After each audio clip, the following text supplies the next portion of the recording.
بسم الله الرحمن الرحيم. مساء الخير يا صبايا، اهلا بكم في سفر السماح. احنا النهارده يا بنات هنعمل مع بعض وصفه لمحشي الكوسه ان شاء الله تعجبكم. وبدل ما هنعمل طاجن واحد من محشي كوسه او من الكوسه نفسها، لا احنا هنعمل طاجنين ان شاء الله. اول حاجه هوريكم ازاي بنقور الكوسه. احنا طبعا بنجيب الكوسه للمحشي اللي هي الوسط دي، ولا الصغننه او ولا الكبيره قوي، علشان الصغيره قوي هتغلبك في التقوير، والكبيره قوي ما بقاش شكلها ظريف في المحشي يعني. وبصوا يا بنات، الكوسه دي بقالها عندي والله اكتر من 10 ايام في التلاجة. شايفين خضرة وحلوه ازاي؟ يعني الكوسه اصلا روحها قصيره وما بتعيش كتير، بس عندي في التلاجة بقالها والله 10 ايام. انا هقول لكم انا بعمل ايه. انا بجيب الكوسه يا بنات وبمسحها بمنديل مطبخ، وبحطها في المناديل المطبخ بلفها بيها، واحطها تاني في الكيس واقفلها واحطها في التلاجة. بتفضل بالمنظر اللي انتوا شايفينه ده فتره طويله، يعني شايفين ما شاء الله تستحمل كمان اسبوع في التلاجة. اهي في التلاجة من تحت عادي خالص. انا حفظتها كده. طب انا بقور بايه؟ انا بقور الكوسه يا اما بده يا اما بده. ده موجود في الاسواق ورخيص، مش غالي. ده انا كنت جايباه من المترو، مش عارفه بجنيه ولا بجنيه ونص. هنعمل ايه؟ بتعملي بده كده، بتوسطنيه بس جوه الكوسايه كده، في وسط الكوسايه، وبتعملي كده وبتلفي كده، وبتطلعي تاني عكس ما كنتي بتلفي. بيطلع معاكي كده ما شاء الله زي ما انتوا شايفين كده. ده بالنسبه لو انت هتقوري بده. طيب احنا لو هنقور بده ما عندناش ده، برضو عادي. بصي انت بتيجي من النص وتقعدي تعملي كده دايره كده كده كده، وتدخلي سنه سنه. لازم تبقى ايدك خفيفه يا بنات على الكوسه، علشان خاطر الكوسه من الحاجات الرقيقه جدا، وممكن تتفلق او تتفتح منك بسهوله كده.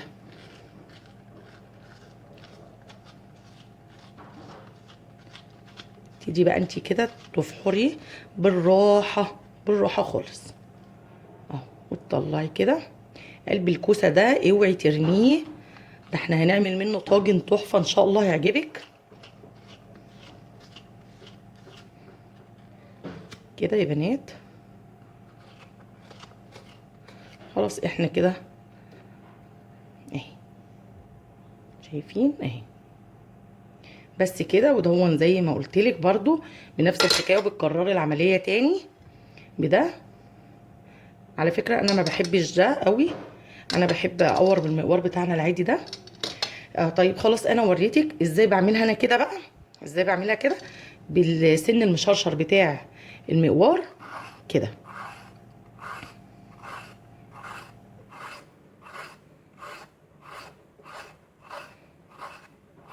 خفيف خالص اهي.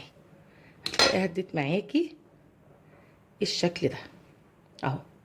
الشكل المخطط ده شكله بيبقى حلو قوي في الطواجن. بصوا يا بنات، الكوسه انا نقعاها في ميه من ساعه ما قورتها بميه بملح عشان تتملح. الكوسه من الحاجات اللي بتبقى عايزه ملح زياده شويه، فانا نقعاها في ميه وملح. هصفيها بقى دلوقتي وهنجيب مع بعض بقيه المقادير، ونشوف ازاي هنحشي ونعمل احلى طاجن كوسه بسهوله جدا، ومش هياخد معانا اي وقت، والولاد كمان. ورجعت لكم تاني يا بنات بقى بمقادير محشي الكوسه اللي معانا. احنا معانا ايه؟ معانا لحمه مفرومه، ومعانا كوبايتين ونص رز، ودول 2 كيلو كوسه. طبعا زي ما وريتك قورناهم وظبطناهم خالص اهو مع بعض، ونقعناهم ساعه بميه وملح عشان الكوسه تشرب ملح كده وتبقى طعمها حلو.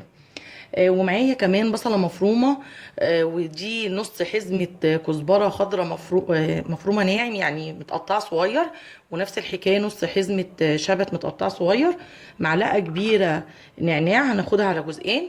معلقه بهارات محشي او بهارات لحمه او بهارات مشكله، اي بهارات عندك في البيت. ودي نص معلقه فلفل اسود، ونص معلقه كمون وملح، ومعانا معلقتين زيت. وهنجيب يا بنات طبق، وهنبتدي نخلط الخلطه بتاعتنا. احنا اللحمه دي مش هناخدها كلها، ده نص كيلو لحمه، انا مش هناخدها كلها، احنا هناخد منه جزء وهنسيب جزء عشان نعمل طاجن تاني بقلب الكوسه. لازم تعمليه تحفه. انا هجيب طبق واسع كده، وهحط جزء من اللحمه، وهسيب بصوا حته كده منها، من نفس النص كيلو لحمه، علشان تبقي عملتي بالكوسه طاجنين محترمين جدا. هنسيب الحته دي، هنعصجها عادي خالص زي اي لحمه مفرومه هتتعصج. هنركنها على جنب دلوقتي. احنا حطينا اهو لحمه مفرومه.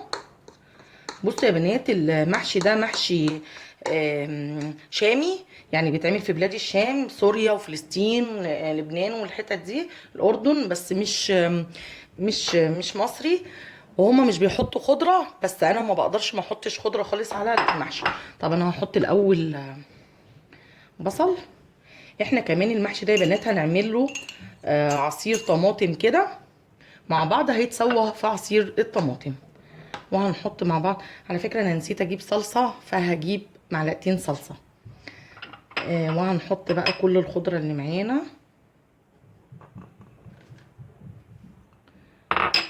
هجيب معلقتين صلصة بس عشان انا نسيتها. يا بنات انا جبت صلصة الطماطم، هحط منها معلقتين كده.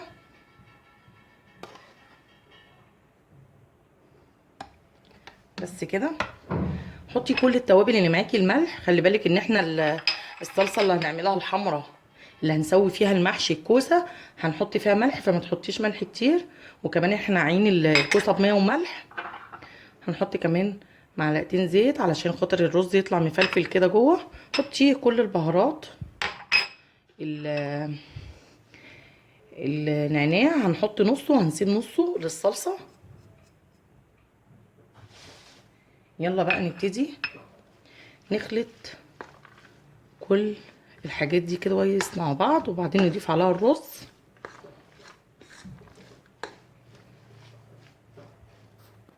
يا بنات احنا ضفنا كل المكونات اللي معانا على بعض. هنضيف بقى الرز. نضيف الرز كده.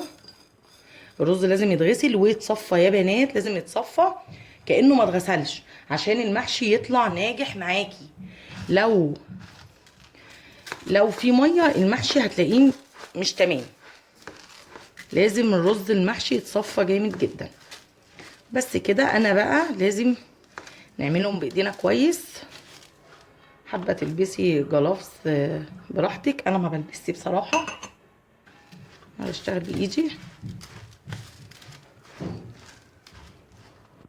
يا بنات الخلطه بعد ما عملناها ريحتها حلوه جدا وطعمها هيعجبكم جدا. وتغيير، انا جبت طاجن وحطيت فيه حلقات من البصل كده بس عشان الكوسه ما تبقاش ملامسه الطاجن، علشان ما تلزقش او تتلسع او اي حاجه وانتي بتسويها في الفرن.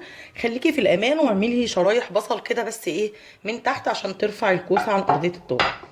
طب هنعمل ايه؟ هنجيب بقى الكوسه بتاعتنا، هتمليها يعني مقدار نص سنتي كده، مش هيبقى مليان.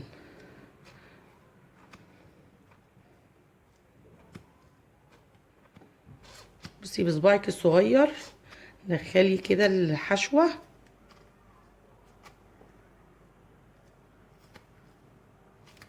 وتأكدي ان هي ملت صباع المحشي.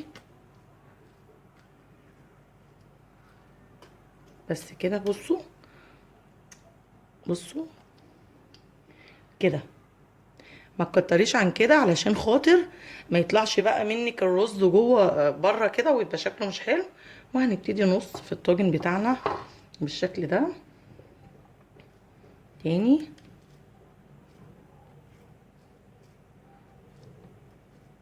الاكلات دي يا بنات تنفع لرمضان جدا، بتبقى خفيفه وقيمه وشكلها بيبقى تحفه جدا بعد ما تستوي. هتعجبكم ان شاء الله. جربي من دلوقتي. والحاجه اللي تعجبك عندي او عند غيري زي ما قلتلك في كشكول، واكتبيها وشيليها من منيو او اكلات رمضان. سامحوني انا عندي برد. بصوا كده. سيبوا مكان عشان الرز يستوي ويبقى شكله ظريف. طب يا بنات انا هكمل حشو الكوسه كله كده وهوريكي الطاجن. وهي بنات بعد ما حشيت كل كميه الكوسه اللي معانا، طب انا فاض معايا خلطه انا مش هرميها.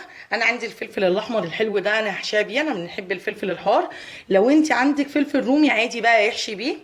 وفي الوقت ده يا بنات انت بتدي بقى جهزي الصلصه. انا مجهزاها على النار. عامله ايه؟ جايبه طماطم واسمها كده عشان عايزينها متقشره، وحطاها في ميه سخنه وهطلعها على ميه بارده وهقشرها بمنتهى السهوله. انا قلت بس اوريكي خطوه الطماطم علشان تعمليها. وبرده وانتي بتحشي الفرن شغال، المحشي لازم يدخل على فرن حامي. طب انا هبتدي اعمل ايه؟ هحشي بقى الفلفل الحلو ده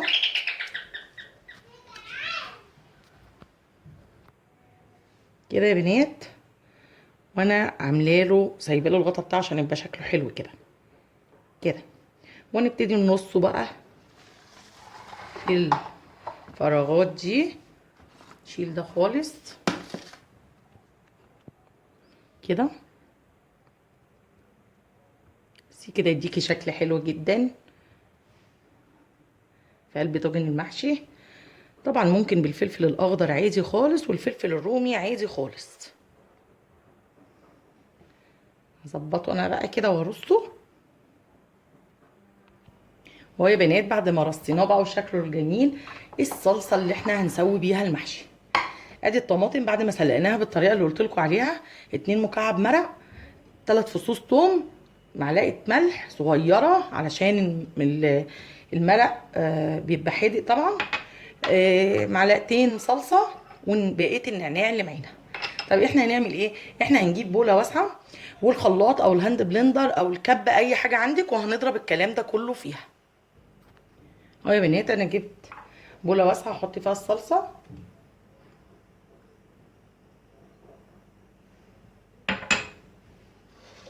الملح، طماطم، مكعب المرق. سيبوا التوم هنخرطه مش هنضربه، عايزه تضربيه او تفرميه ممكن، بس احنا هنخرطه. هنحط معاهم شويه ميه وهضربهم كلهم بالهاند بلندر، وهوريكي النتيجه.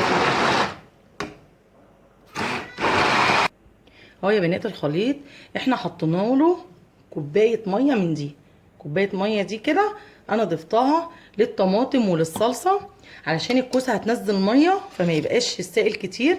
هنجيب بقى الثوم اللي معانا وهنخرطه شرايح كده، خرطيه شرايح صغيره كده. اهو يا بنات هنقلب الثوم مع الشرايح كده مع الصلصه. هنجيب بقى الطاجن اللي معانا كده ونبتدي نسقي المحشي بتاعنا بالصلصه الجميله اللي احنا عاملينها دي كده.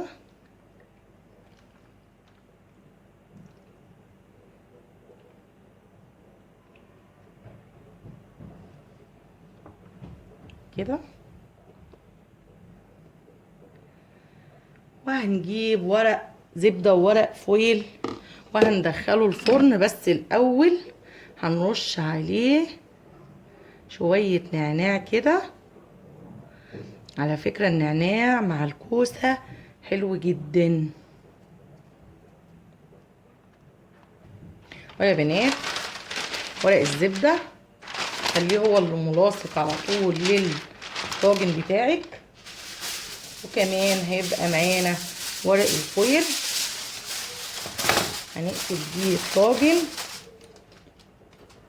بالشكل ده يا بنات. وعلى الفرن على ارضيه الفرن يا بنات، الشوايه مفتوحه والفرن مفتوح على اعلى درجه حراره. المحشي لازم يخش على حراره عاليه. هندخل دلوقتي بمحشي الكوسه ونشوفه بعد ما يستوي، ونكمل وصفتنا ونشوف ازاي هنعمل الطاجن التاني بقلب الكوسه. ودلوقتي يا بنات بقى هنعمل الطاجن بتاع قلب الكوسه. بصوا انتوا هتسيبوا الكوسه المحشيه وهتاكلوه يعني تحفه بصراحه. ده قلب الكوسه اللي احنا مقورينه اهو، ودي حته اللحمه المفرومه اللي احنا عصجناها، اللي احنا فوضناها من اللحمه المفرومه اللي احنا حشينا بيها المحشي الكوسه. عصجتها عادي خالص وحطيت معاها قرن فلفل احمر كده ايه وانا بعصجها. ودول شويه بشاميل صغيرين بشويه لبن صغيرين بكوبايه لبن بس. كلنا بنعرف نعمل البشاميل ومش محتاج خالص ان احنا نضيع الوقت فيه. البشاميل سهل جدا. هتعملي شويه بصوا صغيرين، بصوا انا عامله شويه صغيرين ازاي. بس كده بصوا هنعمل ايه. هنجيب بوله واسعه كده وهنحط فيها قلب الكوسه اللي معانا، وهنحط عليها اللحمه المفرومه دي بالبصل بقى، معصجينها بالبصل والثوم ومملحينها وحاطين كمان قرن فلفل احمر اهو. حابه تضيفي طماطمايه عليها برضو ضيفي. وهناخد رشه نعناع زي ما قلت لكم، الكوسه بتحب النعناع، رشه نعناع كده بسيطه. احنا مملحين اللحمه مفرومه كويس. حابه تحطي شويه ملح تاني، نحط شويه ملح تاني علشان خاطر قلب الكوسه ده كتير، فايه ما يبقاش دلع. نجيب شويه ملح كده نحطهم كده كفايه عشان الملح ده خشن. بس كده كده. الطاجن معانا انا مبطناه بفيجيتار، ببقسماط، بفينو مطحون، عندك اي حاجه. لو مش حابه مش مشكله، دهنيه زيت بس او حطي شويه بشاميل في الارضيه عنده، ونزلي الخليط ده كله كده. والله العظيم بتبقى تحفه تحفه. يعني خساره اصلا ترموا قلب الكوسه ده كله. هتعملي منه طاجن تاني اهو هيتاكل ده والله العظيم مع عيش محمص كده ومخلل، او رز بقى زي ما انتم ما بتاكلوا الكوسه بالبشاميل. في ناس بتاكلها جنب رز وناس بتاكلها بالعيش، انا عن نفسي باكلها بالعيش. وهنبتدي نضيف عليها شويه البشاميل اللي معانا. شايفين السهوله؟ هتعملي طاجن تحفه كده. وهي يا بنات انا هدخله دلوقتي جنب الطاجن اللي في الفرن بتاع المحشي، وهنشوفه قاعده قد ايه. هتستوي بسرعه لان التقوير خفيف مش تخين. هتستوي معاكي وكل حاجه. حطيها بس على ارضيه الفرن وهنشوفها خدت وقت قد ايه على ما تستوي معانا. وبكده انت هتبقى عملتي طاجن تاني من قلب الكوسه. ما ترميش اي حاجه من الكوسه، خساره. الكوسه دي اصلا مفيده جدا ومفيده للقلب بالذات. وعايزه اقول لكم على حاجه، انا لما بيكون عندي عزومه وعامله فيها المحاشي بشيل قلب الكوسه ده وبعمله كده وبسيبه لتاني يوم جنب بقى اللي فيه، بعمله كده بيبقى شكله حلو جدا وحاجه سخنه وعملتيها بسرعه. ويا بنات طاجن الكوسه بعد ما خرج من الفرن تحفه، مش قادره اقول لكم شكله حلو ازاي وريحته جميله جدا. بصوا يعني هوريكي تفاصيله، شايفين يعني ما شاء الله حاجه حلوه جدا. الكوسه مش ناس كتير بتحبها، يا ريتك تعمليها. انا هجيب لكم بقى دلوقتي الطاجن اللي احنا عملناه بالكوسه، قلب الكوسه بالبشاميل. وهو يا بنات الطاجن برضو اللي احنا عملناه الكوسه بالبشاميل، بصوا شكله تحفه وصدقوني هيبقى حلو جدا وهيعجبكم. وممكن تعمليه اليوم تاني اصلا جنب بقى رز، جنب مخلل وعيش، حاجه ملهاش حل، او سلطه. بصوا يا بنات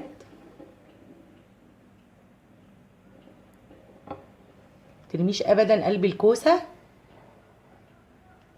ودي كانت وصفتي لكم النهارده لطاجن محشي الكوسه على الطريقه الشاميه. وكمان قلب الكوسه ما رميناهوش فعملنا بيه طاجن محترم زي ما انتم شايفين.